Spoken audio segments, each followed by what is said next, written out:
In a fit of rage, the wealthy woman grabbed a fistful of sand and hurled it right into the poor guy's face. To her surprise, the penniless man showed no mercy in return. Without hesitation, he slapped the rich lady across the face and sternly warned her that on this small island, he was the one calling the shots. When the affluent woman attempted to talk back, the poor fellow delivered another swift slap. He made it crystal clear that if she wanted to avoid starving to death on this god-forsaken island, she'd better start following his orders. From that moment on, she was to address him as her master. Next, he tossed his newly removed clothes at the rich woman, commanding her to wash them immediately. Faced with this brazen display of authority, the wealthy lady found herself utterly helpless. In order to survive, she had no choice but to obediently wash his garments. Once the laundry was done, she was required to express her gratitude by saying, "Thank you, master, for allowing me to wash your clothes." Only then would she be granted a meager portion of food. As night fell, the poor man prepared to retire to his room for some much-needed rest. The rich woman, closely trailing behind him, assumed she would also be allowed to sleep indoors. However, Jack swiftly blocked her path, making it abundantly clear that she had not yet earned the privilege of sleeping inside. Upon hearing this, the wealthy woman unleashed a torrent of insults and curses directed at Jack.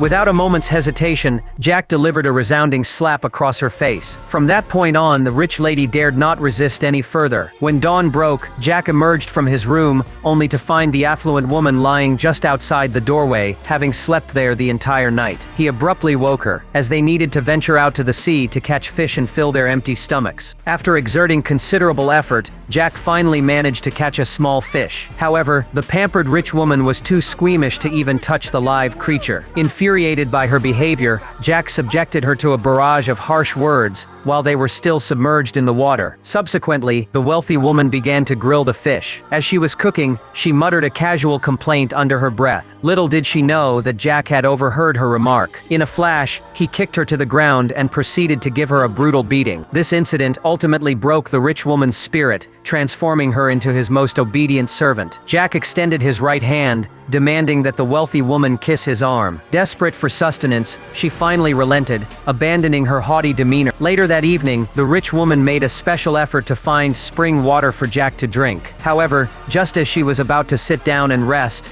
Jack informed her that she was unworthy of even sitting in his presence. He ordered her to kneel by the fire pit instead. Jack's treatment of the wealthy woman was characterized by physical abuse and verbal humiliation whenever he felt like it. Surprisingly, as time passed, the rich woman gradually found herself falling in love with this poor young man named Jack. In a display of submission, she knelt before Jack and began kissing his thighs. The name of this movie is Adrift, a survival film with a striking contrast between the characters.